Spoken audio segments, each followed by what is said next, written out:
Olá, curiosos! Boa noite, curioso! Boa noite, curiosa! Hoje é quinta-feira, noite de conversarmos com Magalhães Júnior para saber um pouquinho mais da história da televisão. Boa noite, Maga! Boa noite, Marcelo. Boa noite, curiosa. Boa noite, curioso. Estou curioso para saber sobre o que a gente vai falar hoje, Marcelo. É mais um daqueles programas da série, Maga, sabe? A gente vai fazendo o programa da série, não é? Programas em série, né? É o que nós É, fazemos. Por também. falar Você isso, vai ver por que também depois da vinheta.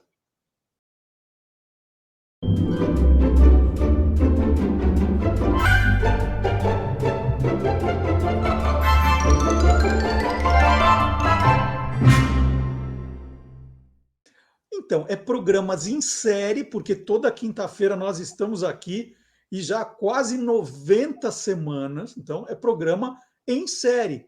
Mas eu falei que é mais um programa da série, porque hoje tem aquele tema que a gente adora aqui, falar sobre séries de televisão. Vamos chamar de seriados, séries, algumas esquecidas, a gente já trouxe aqui, outras muito famosas, né? Daquelas que a gente não perdia, que a gente fala com muito amor no coração sobre elas. E tem algumas, né, Maga, que a gente falou, séries de sucesso, mas nunca explicou se tinha um segredo, né? O porquê do sucesso. E aí o Maga, essa semana, na nossa reunião de pauta, sugeriu assim, por que a gente não explica por que uma série de sucesso fez sucesso?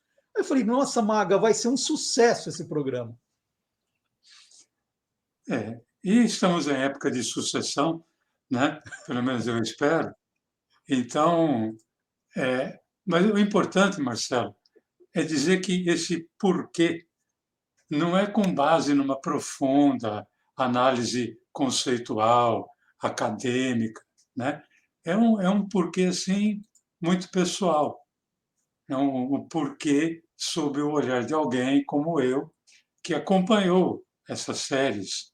Quando da primeira exibição, vamos dizer assim que é um olhar do telespectador dentro de uma determinada época, mas não é um estudo, não é uma tese acadêmica, né? É uma coisa nossa, são séries que eu assisti, você assistiu, séries que nós sabemos que foram sucesso, mas que por que fez sucesso para mim? Por que fez para você, né? Sim. É óbvio, a gente não está fazendo aqui um estudo científico, mas tem um olhar do Maga que acompanhou televisão quase desde o início, né? Acompanhou muita televisão e hoje é um cara de televisão, né?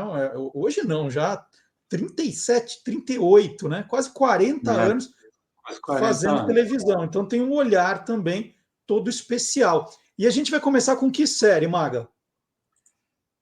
Bom, Marcelo, a gente vai começar com uma série que eu tenho certeza que você curtiu, eu curti, é uma série dos anos 1980 chamada A Super Máquina. Acertou. Essa eu sei que você curtiu muito, Acertou. né? A Super Máquina estreou em 1983 e era Super Máquina só para nós, né? Porque a série mesmo chama-se Knight Rider. É mais ou menos, né? O Cavaleiro Noturno, da noite. Noturno e tal. Agora, Marcelo, talvez tenha sido a primeira vez que o protagonista da série teve como parceiro o computador de um carro. E eu acho que é aí que começa, pelo menos para mim, o grande sucesso. Porque o computador da super máquina, que era um carro, se chamava KIT. E o KIT estava programado para receber as ordens, ou pelo menos, nem sempre ele recebia as ordens, ou pelo menos nem sempre cumpria, do Michael Knight, que era o protagonista humano da série, não é? Então, eu acho que eu não acho, eu tenho certeza. Para mim, a interação do Kit com Michael Knight e as discussões dos dois é onde estava o grande sucesso, porque era impressionante ver como rendiam as cenas quando os dois discutiam, porque você lembra muito bem, Michael Knight era um cara de improviso e um cara de intuição. E o Kit, por ser um computador, ele era da lógica e da sistemática. Então, muitas vezes, o Michael Knight queria uma coisa que era puro improviso, e aí vinha aquela voz do Kit, Michael, né? Isso Aham. não pode por causa disso, disso, disso. E eles discutiam. Era, tinha cenas em que eram, na verdade, você só via o Michael Knight, né? Porque do Kit você só via aquele display ali no console com a luzinha, mas era sensacional. Então, essa série, que foi um sucesso para mim por causa dessa interatividade homem-máquina.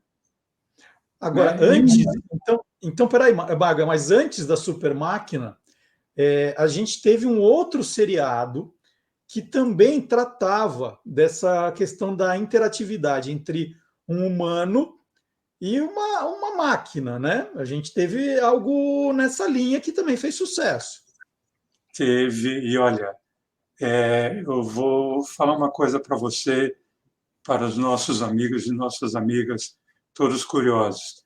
Essa série me pegou muito, porque eu era pré-adolescente na época, Perdidos no Espaço. Mas a série original, né, porque hoje existe um remake na, na TV, na TV fechada. Mas estou falando da série original, que estreou em dezembro de 1966. E 6 meses depois da sua estreia, ela já estava no chamado Top 5 da TV Record. E por que essa série pegou? Por que essa série fez tanto sucesso? Bom, lá em casa, domingo, 6 da tarde, podia tocar o telefone, podia tocar a campainha, aconteceu o que fosse, ninguém se mexia da poltrona. Nem eu, nem minha tia, nem minha mãe, porque nós estávamos vendo Perdidos no Espaço. Que, por incrível que pareça, a série tinha sucesso com base num vilão, né? Você Uhum, lembra muito bem que aquele que estava marcado para ser o vilão da série, que era Dr. Smith, que apesar de ser vilão, Zachary Smith, né? Dr. Zachary Smith, que apesar de ser o vilão, né, Marcelo, ele era simplesmente adorado, porque ele não era um vilão, como é que eu vou dizer, um vilão de ostentação, um vilão forte, né, Não, maldoso, ele era não. medroso, né? Ele era medroso. Ele era extremamente covarde, né? Uhum. Ele colocava o Will, que era uma criança, na frente dele para servir de escudo. E, e ele fazia isso. Aliás, ele, mesmo quando ele, sei lá, ele estava precisando de alguma coisa, ele não pensava 2 vezes em sabotar a expedição da família Robson para tirar um proveito próprio, ou então para voltar para a Terra, né? Que era o seu grande desejo, já que ele estava naquela expedição por acaso, né? Porque ele entrou Uhum. ali para sabotar a expedição. Então, ele era o vilão da série. E muito, mas muito da série fazia sucesso por causa do Dr. Smith. E aí entra o seu contraponto, que era o outro grande sucesso da série, que era um robô, o robô B9, ou simplesmente robô, que ele tinha sido projetado para fazer parte da expedição da família Robson, e que inicialmente ele tinha tido o seu programa adulterado pelo próprio Dr. Smith, né? Então havia ali uma relação de amor e ódio entre o Dr. Smith e o robô, que era a coluna da série. Uhum. E os termos, né, Marcelo? Os termos As frases eram sensacionais. e as frases eram sensacionais para nós, porque muitas delas tiveram que ser traduzidas, porque não havia, tiveram que ser versionadas, né? Foi feita uma versão, que não dava para traduzir ao pé da letra. Mas, por exemplo, a forma como o Dr. Smith se referia ao robô muitas vezes como sua lata de sardinha, isso foi uma expressão criada aqui, no Brasil, né? Ou sua sucata ferruginosa, né? Era Uhum. uma coisa maravilhosa. Então, muitas vezes, e eu me lembro muito bem, porque esse programa, como eu falei, a série, os episódios iam ao ar no domingo, às 6 horas da tarde. Na segunda-feira, era comentado, eu estava no ginásio, imagina, eu tinha 13 anos. O comentário era: você viu o Dr. Smith ontem? Você viu que ele falou para o robô? Ninguém falava do Dr. Robson, ninguém falava do Major Oeste, ninguém falava nada. O Uhum. negócio era o que o Dr. Smith tinha aprontado. Então, por que essa série fez muito sucesso? Porque ela tinha um vilão que era extremamente engraçado e tinha um relacionamento com um robô que foi se tornando, aos poucos, praticamente humano. Ô, Maga, a gente está falando aí no caso de uma dupla que funcionou muito bem, né? O Dr. Smith e o robô era uma dupla muito legal, mas era um humano e uma máquina. Vamos falar de uma dupla, né? Aí de dois humanos que também funcionaram muito bem, que deu liga. Olha, teve mais do que uma. Eu vou citar uma que foi de um sucesso maravilhoso e que ela não começou como série. Eu acho que isso também é uma coisa marcante. Shazam, Xerife e Companhia. Imagino que você também deve ter acompanhado, Nossa, essa né? era uma das minhas séries favoritas. E o que ela tinha de mágico? Primeiro que Shazam, Xerife e Companhia era uma dupla, não terá de lado companhia, vamos falar por enquanto só do Shazam e Xerife. Uma dupla formada por Paulo José, que era o Shazam, e pelo Flávio Miliati, que era o Xerife. Já começava por aí, porque eram dois monstros, né, em termos de interpretação. E essa dupla era já sucesso dentro de uma novela de 1972, chamada O Primeiro Amor, escrita pelo Walter Negrão. Eu sei que, inclusive, você tem alguma coisa, né? Você escreveu um episódio e mandou para o Walter Negrão uma vez. Não, esse você está confundindo com o Mário Fofoca. Ah, Era, tá. foi pro Carlos Eduardo Novaes, quando a série virou Mário Fofoca. Porque aí, quando estreou o Shazam Xerife e Companhia, eu devia ter não, eu tinha, né, 8 anos. Ah, Eu gostava de escrever umas histórias num caderno, em cadernos, né? Então eu ficava assistindo esses seriados, e Shazam Xerife era um que eu não perdia, e depois ficava criando as minhas histórias com aqueles personagens. Alguns cadernos eu ainda tenho, né? Outros não mais, mas eu adorava. Shazam Xerife já começava pela música, né? A música eu já pirava ali. E eu me divertia muito, muito, muito. E a camicleta, né? A ideia da camicleta era demais. Você ter tudo ali no teu carro. então, aí você vê, né? Ela, essa dupla começou dentro de uma novela. E o Uhum. sucesso foi tão grande que, praticamente assim que acabou a novela, o Walter Negrão começou a escrever a série, que se passou a chamar Shazam, Xerife e Companhia, né? E eles mantiveram a, a mesma característica que tinham na novela, que era uma espécie de uma oficina maluca, né? E o veículo que eles usavam, né? A camicleta, que era uma mistura de caminhão com bicicleta. E o sucesso foi tão grande que o spin-off foi maior do que o sucesso da novela, Uhum, né? uhum, E onde é que estava o sucesso da dupla? Eu gostava muito porque eu não saberia explicar naquela época, mas eles eram anti-heróis, né? Eles não tinham superpoderes. Isso que era legal. Então, não era aquele cara que falava Shazam, né? Que, aliás, o nome Shazam está remetido ao Marvel uhum. e se transformava no super-herói. Não, eles eram caras normais, caras extremamente falíveis, né? Tinham falhas, mas a série tinha uma outra coisa que era meio uma, vamos dizer, uma pegada meio chapliniana, porque de repente você estava morrendo de rir, aí no instante seguinte você se via pego por uma emoção que era capaz. Várias vezes eu chorei assistindo Uhum. momentos com Shazam e Xerife, porque eram cenas assim de muita emoção, né?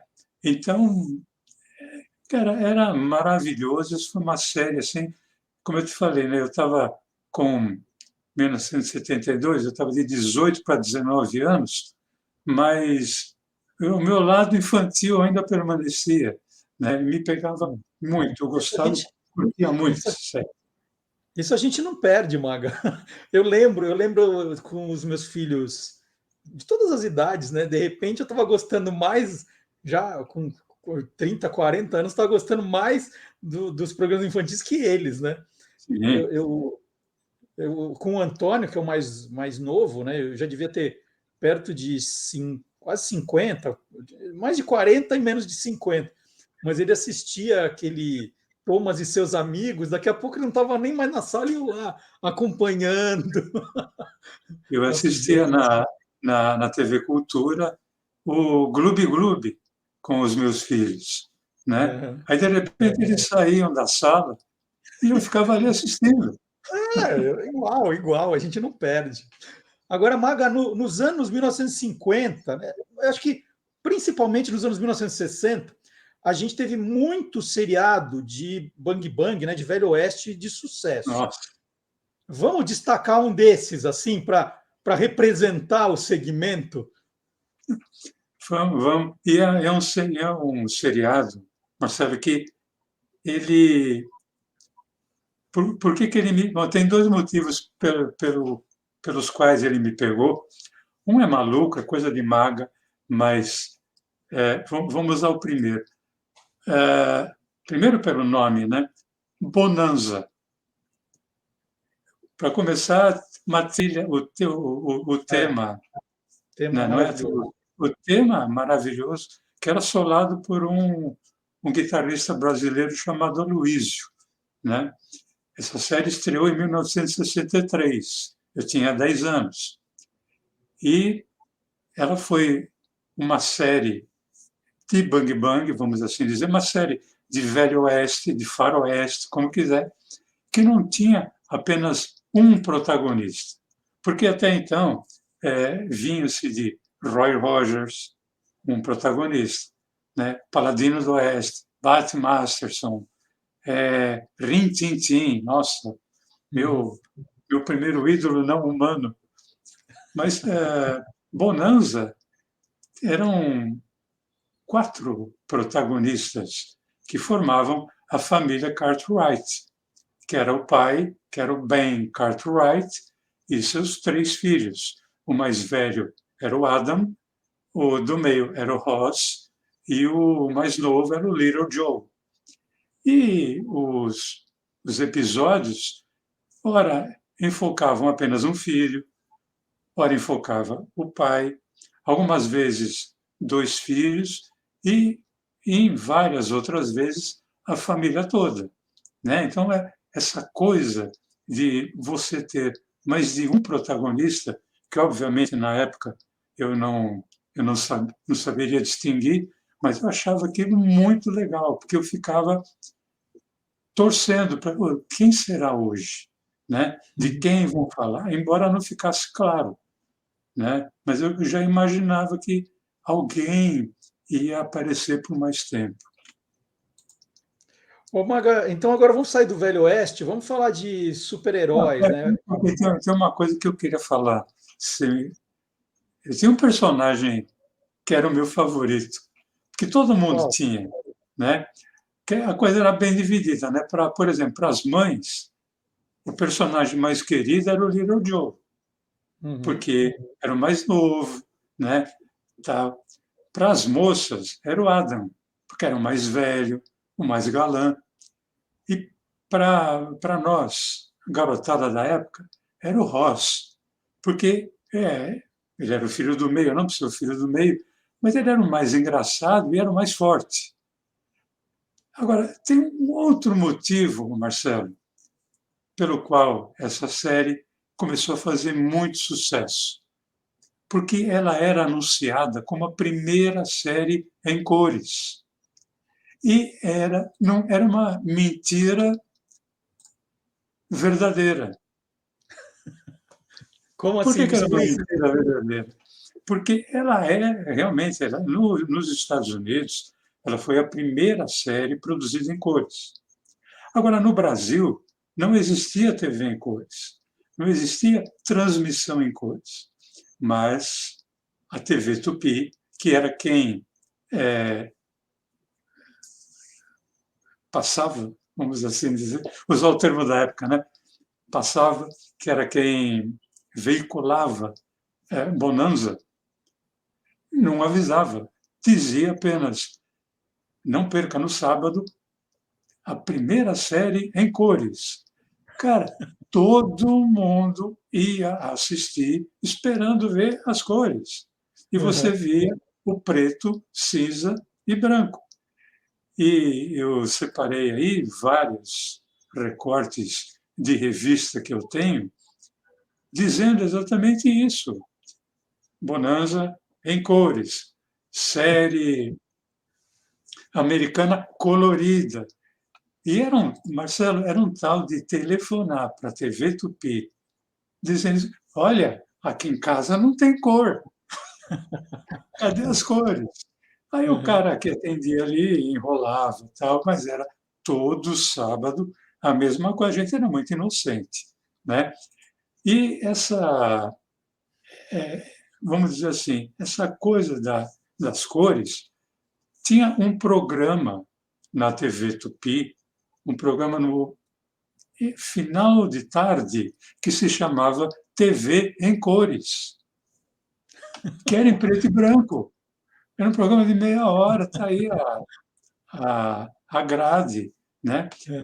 E eu não posso afirmar que Bonanza tenha sido o causador, mas ele foi, vamos dizer assim, ele tem uma grande parcela de culpa em ter aparecido as TVs em cores dos anos 1960, que era um efeito bonanza. O que era isso? Colocava-se um plástico de três cores, Putz, eu em lembro cima bem era disso. verde, no meio, em cima era azul, no meio era vermelho, embaixo era verde. Colocava-se esse plástico na frente da tela e você ficava ali vendo a TV em cores. Por que verde? Por que azul em cima? Porque é por causa do Céu. céu. E o verde embaixo, por causa da grama. De vez em quando coincidia. Agora, quando você pegava um programa de entrevista, É, futebol dava certo, né? futebol, Assim, o futebol durante o dia, internacional e América dava certo. O resto, né, não Santos e funcionava. Corinthians não dava certo nunca, né? Porque Aí você tirava e via em preto e branco mesmo. vem preto e Assim, branco. Mas é. era. Então, eu acho que muito do sucesso também teve por essa busca de querer ver a cores. Né? E tem Uhum. uma imagem de uma uma página de revista que tem uma foto ali, já é de. A série já estava assim nos seus estertores, que é uma foto colorida. E, nossa, eu recortei isso, tenho guardado até hoje, né? Porque eu estava vendo, naquele momento, naquela foto, Bonanza em cores. Tava aí, finalmente. Ô, Maga, então saindo do Velho Oeste agora, vamos pegar essa categoria heróis, super-heróis, né? Algum que também tenha um segredo do sucesso. Não precisa ser um superpoder, mas teve o poder de fazer sucesso. Quem que você lembra, assim? Olha, é uma série que, se eu falar o nome, 90% do, dos nossos amigos curiosos e curiosas capazes de não lembrarem, ou sequer imaginarem do que eu estou falando. O nome da série era Profissão Perigo, mas o protagonista chamava-se MacGyver. MacGyver. E, então, cara, quando você fala MacGyver, né, bom, já no dia da estreia, 1986, a edição do jornal O Globo dizia o seguinte: um simples clipe de escritório, o papel laminado de uma barra de chocolate ou um tablete de goma de mascar podem ser as armas de MacGyver, o agente secreto de Profissão Perigo. E, Marcelo, o sucesso estava aí, porque talvez, mesmo sabendo que talvez algumas ou várias daquelas teorias fossem furadas, a gente ficava preso, atento a, ao episódio, tentando imaginar o que o MacGyver iria criar para se safar, né, de uma enrascada Uhum. que ele estivesse metido, né? E o nome do MacGyver ele ficou tão marcado que poucas pessoas se lembravam que o nome da série era Profissão Perigo. Mas ele, o cara era um mestre, né? E quase que o jornal O Globo falou, né? Porque com um clipe ele era capaz de fazer um helicóptero, né? O Maga, ele usava, né? O MacGyver usava muita coisa, mas tinha os conhecimentos de química também. Na hora ali de pensar no jeito que ele ia explodir tal coisa, que ia escapar de tal lugar. E na época, se eu não estou enganado, me corrija, por favor, você dava aula de química ainda. Você tinha que explicar para os alunos, você chamava de MacGyver, você tinha que falar sobre o seriado no dia seguinte. Professor Magalhães, né? Professor Magalhães, dava para fazer aquilo? Como era a tua relação de professor com o MacGyver, hein? Muitas vezes, quando eu estava falando, é, não foi na época que eu dava aula de laboratório. Se fosse, seria pior, né? Uhum. Era uma época que eu estava dando só a parte teórica, ali, química orgânica, físico-química, tal, etc. Mas o que eu ouvia de pergunta, mas olha, ele pegou banana, misturou com chocolate e tal. Isso dá para explodir? E aí você ficava imaginando assim, que na teoria talvez desse, mas né, nunca a gente tinha feito nada na prática para saber se era possível ou não. Né? Então, tinha perguntas que os alunos faziam que eu simplesmente falava, não, eu vou ter que pesquisar, né? Porque eu não sei se o que ele fez produziria aquele efeito. Porque, em geral, era para explodir a porta de um cofre, ou ele estava preso, era para ou criar uma explosão, ou inflar um balão para ele sair dali voando, né? Mas eu ouvi muita pergunta, mas muita, né? Foi esta série e uma outra que um dia lá na frente nós vamos falar. Ô, Maga, você falou, a gente falou aqui do Shazam Xerife e Companhia, que foi um spin-off, né? Então existia a novela, e da novela pegaram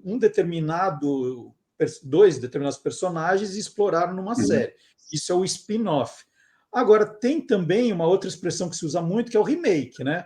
Então você tinha uma Sim, série de sucesso, Aí, depois de muitos anos, você pega a mesma série.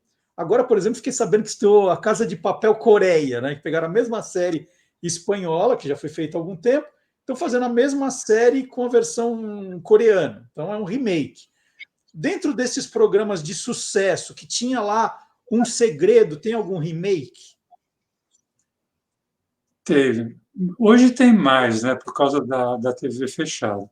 Mas teve uma série brasileira, né, também, que eu assisti, vamos dizer, a primeira versão, curti muito, e quando eu confesso que quando eu soube que ia ter um remake, eu fui um dos primeiros a torcer o nariz. Nós estamos Uhum. falando de A Grande Família. A Uhum. Grande Família, a primeira versão foi nos anos 1970, né? 1972 a 1974. E o seu remake aconteceu nos anos 2000, começou em 2002 e foi até 2014.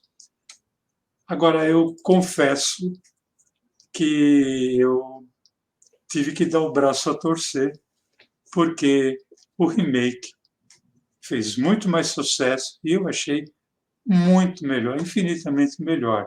E tem alguns porquês, né, que para mim foram fundamentais. Por exemplo, na primeira versão, as situações que envolviam a família, as situações dos episódios envolviam praticamente só a família. Eram cenas somente em casa. Haviam poucas externas.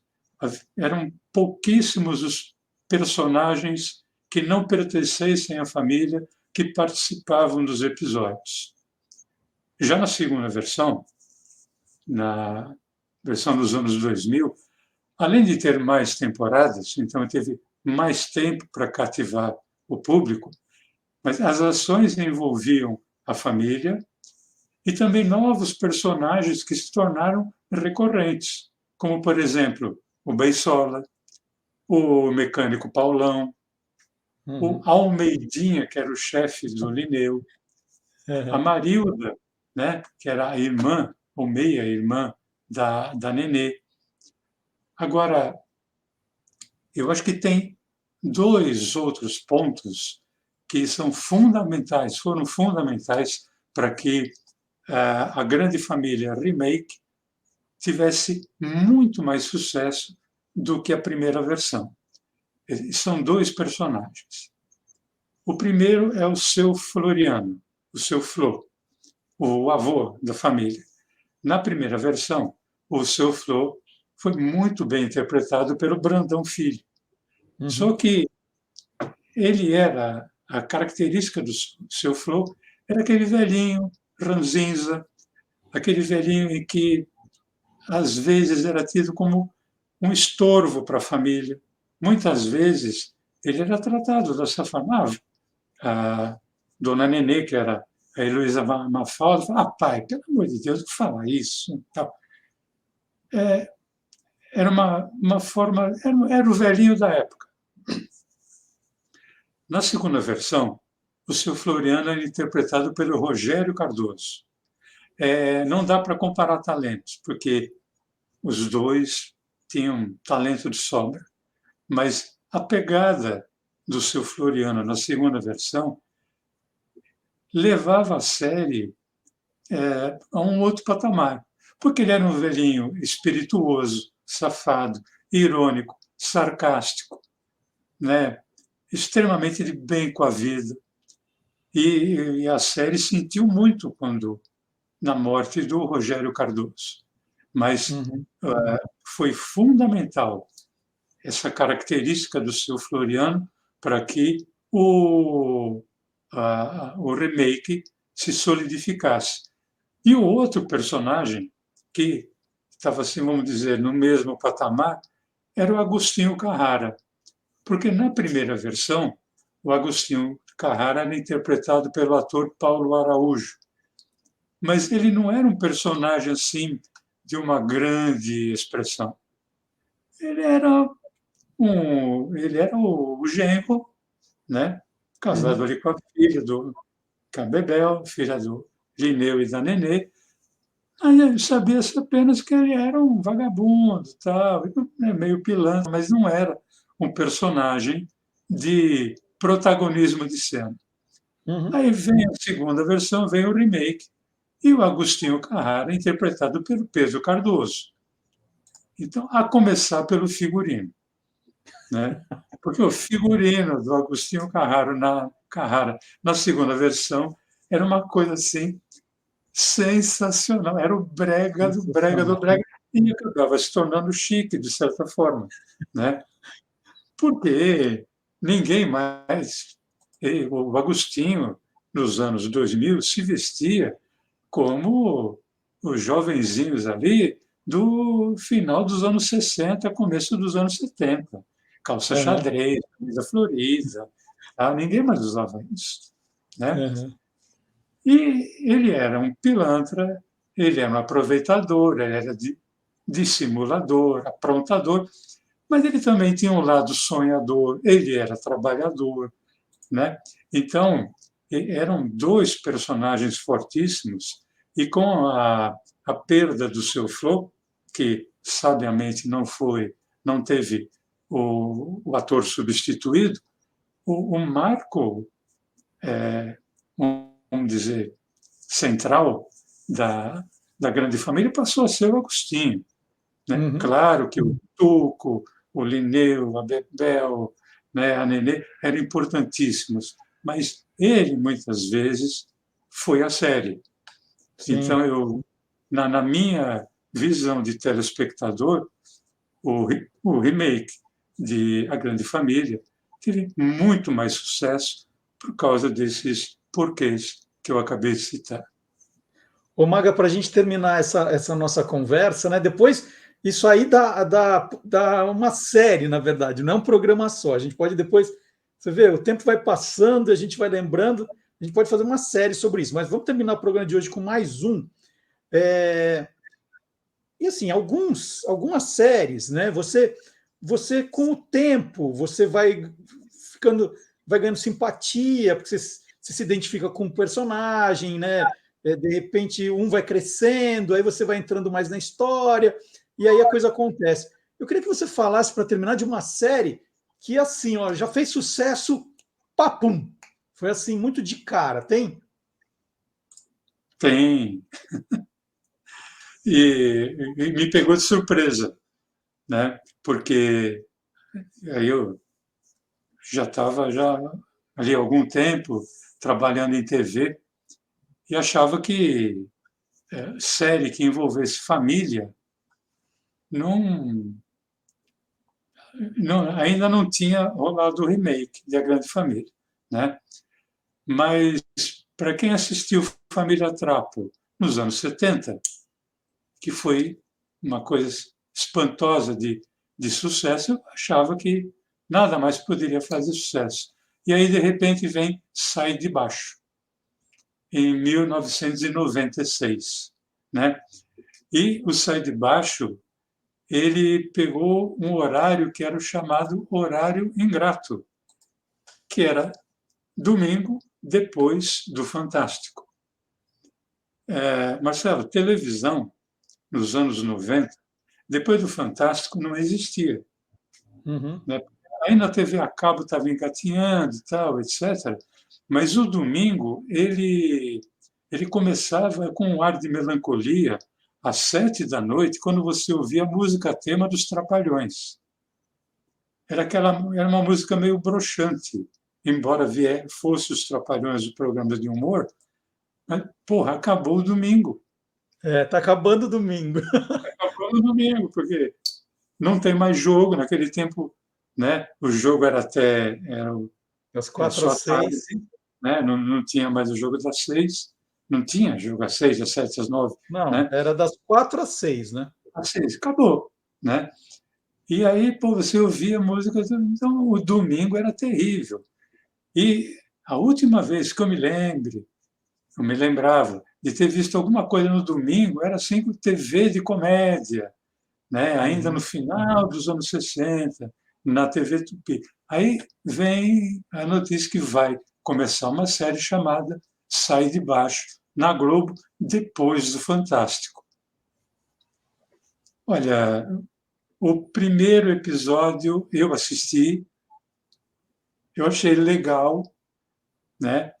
E foi muito maluco, porque percebia que tinha muito improviso, era muito embasado na família Trapo, mas o comentário durante a semana foi absurdo, né? Comentário em casa, na família, no serviço, na TV concorrente, né, que é onde eu trabalho até hoje, no SBT, era um comentário geral. Né? Pô, você viu, e já na, na, no segundo episódio já era sucesso. É, na época, se me permite fazer dar um Claro. rápido depoimento, na época eu participava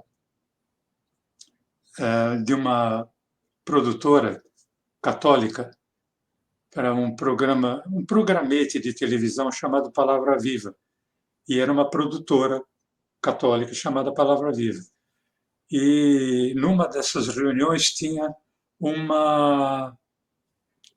Ela era estudante de psicologia e ela estava fazendo o levantamento e no final do ano de 1996 ficou constatado que havia caído o número de suicídios no domingo à noite por causa do Sai de Baixo. Quer dizer, Que, e que, que eu não coisa, né? sabia disso. Para mim já era um sucesso sem eu saber disso, né? Uhum, Era uma coisa porque domingo à noite não tinha o que se ver, né?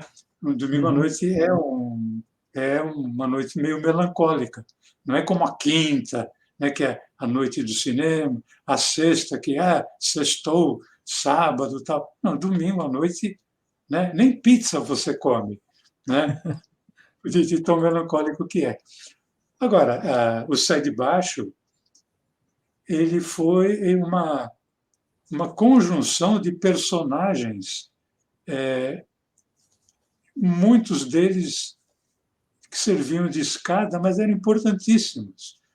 Por exemplo, você tinha na mesma série Vavá, interpretado pelo Luiz Gustavo, e a Cassandra, interpretada pela Araci Balabanian, que não eram protagonistas, mas eram escadas perfeitos, né? Escadas que a gente fala que é aquele que levanta a bola para o comediante, embora ambos, no caso do Luiz Gustavo, o Luiz Gustavo era um fantástico comediante e a Araci Balabanian também tinha feito muita comédia. Mas levantavam a bola para quem? Para o personagem do Ribamar, que era interpretado pelo Tom Cavalcante, que podia ali diversificar suas imitações. Aliás, no início, procurava-se justificar as imitações do Tom Cavalcante, dizendo que o Ribamar tinha sofrido uma cirurgia e tinha uma placa metálica na cabeça, para dizer que tinha interferência, como se fosse uma antena. Tá? Aí, depois de um tempo, abandonaram essa ideia e ele imitava, porque o Tom é um dos melhores imitadores que existe. Tinha a Edileuza, que era interpretada pela Cláudia Jimenez, uma empregada folgada, desbocada, né? Que depois foi substituída por uma outra empregada, a Neide Aparecida, interpretada pela saudosa Márcia Cambrita, que era uma empregada, uma linha assim, vamos dizer, folgada, mas era sexy. Uhum. E aí, pelo casal, que era o alicerce da série, né? O Caco Antibes, interpretado pelo Miguel Falabella, e a Magda, interpretada pela Marisa Hort. O casal mais politicamente incorreto que a gente pôde assistir, porque ele, Caco Antibes, num total preconceito, né, contra pobre, principalmente. Né? Haviam Uhum. monólogos do Caco Antibes, né, dissertando a respeito, e ironizando a pobreza, uma coisa que, né, hoje Contra, você... contra cajuzinho, doces cajuzinho em festa, que eu adoro, e ele falava que era coisa de pobre, olha só. Não, lamber a tampa do iogurte, né? É. Coisa que eu faço até hoje, mas até hoje, quando eu faço isso, eu falo, pô, se o Cacontibe estivesse me vendo, né? É. E a Magda, aquela personagem da boa e burra, né? Que ela era extremamente sexy e não compreendia praticamente nada. E daí o bordão, Cala a Boca Magda, né? Que se Uhum. tornou um bordão, no final dos anos 90, era um bordão que não se usava só para mulher, usava-se para homem também, né? Sim, Quando alguém aquela boca falava magda servia para qualquer pessoa. Cala a Boca Magda, né? É. Então, foi uma série assim que eu, como telespectador, vi o primeiro capítulo e me pegou no primeiro capítulo, já no primeiro episódio, né? Terminou, inclusive, era um brinde da família no primeiro episódio, dizendo que era uma família falida, tal, etc. Mas falando, não, mas quando a gente se junta, sai de baixo, né? Uhum. E aí deixava bem claro o porquê do título, né? Então, uma série que tem vários porquês, inclusive outros personagens que se tornaram recorrentes. Não vou ficar citando todos aqui, mas se tem uma série que, sei lá, marcou desde o começo, Sai de Baixo, é essa série. Sensacional, Mago. Olha, cada lembrança. A gente conseguiu lembrar hoje de 7 séries, mas isso eu já falei. A gente tem que voltar ao tema, porque isso dá uma série, né? Falar das séries da outra série, mas hoje foi um tremendo programa. Adorei, Maga. Muito, muito Eu bom. também. Vamos fazer um mais para frente, um outro desse? Vamos fazer um outro e dando uma explicação, inclusive, aos nossos amigos curiosos, nossas amigas curiosas. Ah, mas vocês não mostraram nenhum trechinho, tal, etc. É que tem essa questão de direito autoral, né? Então, para evitar que derrubem o, o Nós dois, né? censurem, né? Que Derrubem nos nós dois. derrubem. Né? É. Então, a gente prefere fazer o seguinte: vamos falar, vamos dissertar, vamos bater um papo, vamos usar um termo muito usado na moca antiga, que é aquerar, né? Que é querer, que é bater papo, a respeito disso, né? Então, estão aí as fotos, estão aí as nossas lembranças como telespectadores, mas os nossos amigos curiosos e curiosas sabem que, acessando o YouTube, tem ali tudo do que a gente está falando aqui, As né? trilhas, né? Todos esses programas tinham trilhas ótimas, todas estão também disponíveis. É só acessar na internet, procurar no Google, no YouTube você vai encontrar. E esse programa, esse nosso, A gente fala aqui o que não está no Google, né? Que é aquilo que exatamente. ocorreu na nossa casa. E essas imagens que o Maga mostrou são históricas, você não acha em outro lugar. Maga, vamos combinar então de fazer outro. E a série, quem te viu, quem teve, é um sucesso, porque a gente está toda quinta-feira aqui às 8 da noite, a gente está todo sábado com um trecho desse programa no Olá Curiosos, e a gente está toda semana aqui pedindo para você deixar um like, isso também, deixando um like, deixando um comentário, compartilhando o programa, trazendo mais curiosos aqui para acompanhar essas histórias com a gente. E semana que vem, como toda boa série, tem mais, certo, Maga? Estaremos aqui nessa mesma maga hora, nesse mesmo Marcelo Canal. É isso, gente. Até então, quinta que vem, sábado tem o Olá Curiosos, hein? Tchau, Maga. Tchau, gente. Tchau, Marcelo. Tchau, pessoal.